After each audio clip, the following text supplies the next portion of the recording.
Zondervan Kids presents the Jesus Storybook Bible. Every story whispers his name. Written by Sally Lloyd-Jones and read by David Suchet.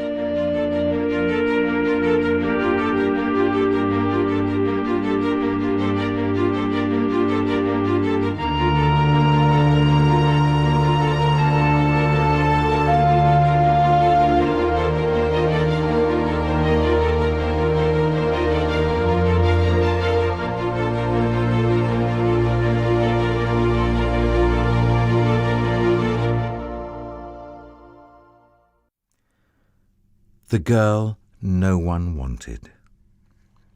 There were once two sisters. The youngest sister was very beautiful, and her name was Rachel. But the oldest sister wasn't beautiful at all. Some thought her quite ugly, and her name was Leah. Rachel was the kind of girl who always gets invited to parties and chosen for the team. Everyone loved her. And poor Leah, no one hardly even noticed her. One day, their cousin Jacob came to stay. He was one of Isaac's sons, and he was on the run. Jacob had stolen and cheated and made some enemies, including his own brother, and now he was hiding. The funny thing is, Jacob, of all people, was the one God gave the special promise to, the same promise he had given to his grandfather Abraham. I will rescue the world through your family. But then God chooses people we least expect, as we'll see. Jacob stayed a long time working for his uncle Laban. And one day Laban said, "Jacob, I've decided to pay you for your work. What do you want?" A sudden thought struck him. "How about one of my daughters?" Jacob looked at Rachel, and he looked at Leah. Who would he choose? Of course, he chose Rachel.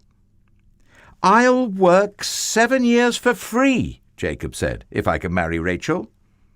So Jacob worked 7 years, and at last his wedding day arrived.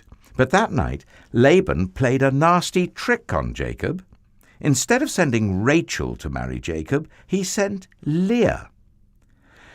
Now, in those days, they didn't have electricity, so it was dark in their tent, and besides, women wore veils, and you couldn't see their faces properly. So Jacob suspected nothing.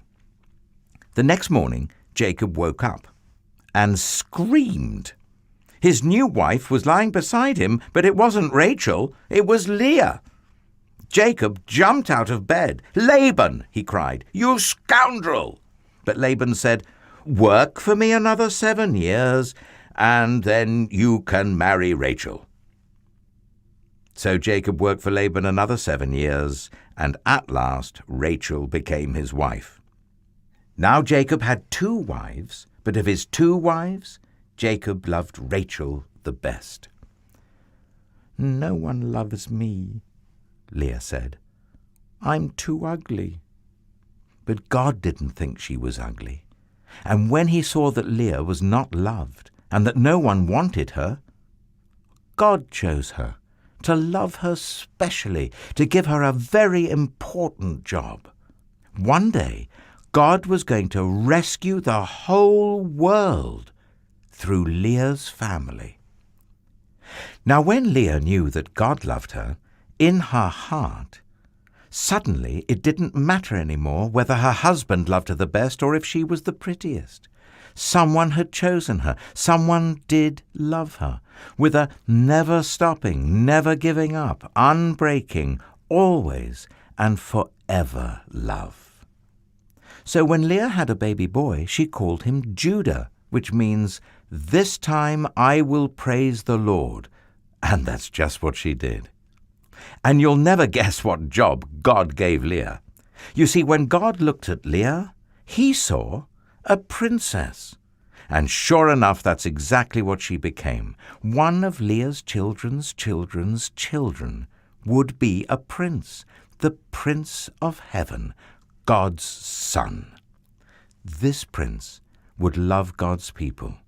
They wouldn't need to be beautiful for him to love them. He would love them with all of his heart, and they would be beautiful because he loved them. Like Leah.